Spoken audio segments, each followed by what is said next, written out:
Ward number 12 के corporator Abdul Rashid Abdul Ghani और नुमाइंदा कारपोरेटर जावेद चाउस की जानिब से टायर बोर्ड कमान से एक मोटरसाइकिल रैली निकाली गई। कांग्रेस की रैली में कांग्रेस के कारपोरेटर्स व कारकुनान ने अपने सैकड़ों हामियों के साथ शिरकत की। इस रैली में शेख जावेद, अब्दुल रहमान, अब्दुल रशीद, अब्दुल रहीम, मोहम्मद मुदस्सिर और मोहम्मद अनीस के अलावा कसीर तादाद में वार्ड के लोग मौजूद थे। देगलू नाका टायर बोर्ड कमान से निकली ये रैली बरकत कॉम्प्लेक्स, हिंगोली गेट, नई आबादी, श्रीनगर से होते हुए राज कॉर्नर पहुंची। कारपोरेटर अब्दुल रशीद ने टायर बोर्ड कमान देगलू नाका इलाके में कांग्रेस के कारकुनान के लिए नाश्ते का नज़्म भी किया। कांग्रेस की जानिब से निकाली गई रैली इंदिरा गांधी मैदान पहुंची और एक जलसे में तब्दील हो गई। इस जलसे में कांग्रेस के साबिक एमपी अशोक राव चौहान, रुकन असेंबली अमिता चौहान, डीपी सावंत, अमरनाथ राजूरकर के अलावा सैकड़ों की तादाद में कांग्रेस के कारकुनान व जिम्मेदारान मौजूद थे।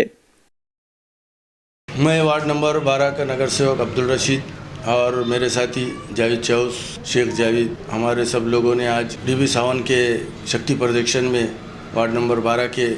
भारी अक्सरियत से लोग वहाँ पर गए थे, जिसके अंदर आज जो जनशक्ति का जो प्रोग्राम हुआ, हमको ऐसा लग रहा था कि आज ही डीबी सावंत बहुत लीड से, भारी लीड से चुन के आए।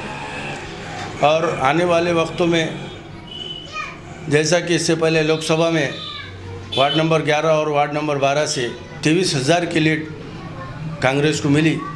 हम उसको बढ़ाकर ज़्यादा से ज़्यादा करने की कोशिश करेंगे। और जैसा कि सब में 9 नांदेड़ ज़िले में 9 आमदार है, उसके अंदर सब में ज़्यादा भारी अक्सरियत अशोक राव चौहान की रहेगी और उसके बाद लगभग डीबी सावंत तीसरी बार भारी अक्सरियत से चुनकर आएंगे। उनकी हैट्रिक अल्लाह के फजलो करम से उनकी हैट्रिक तो होना ही होना है और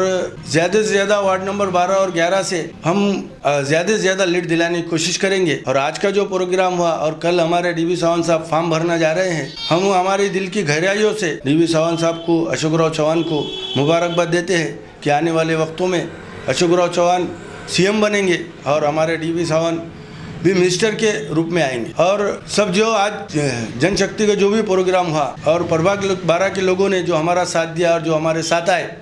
जितने भी कार्यकर्ता हमारे साथीदार थे, मैं उन सब का भी शुक्रिया अदा करता हूँ कि उन्होंने आज के प्रोग्राम में हमारा साथ दिया और अशोक राव चौहान के हाथ मजबूत करने के लिए और डीबी सावंत को चुन के लाने के लिए हमारा साथ दिया।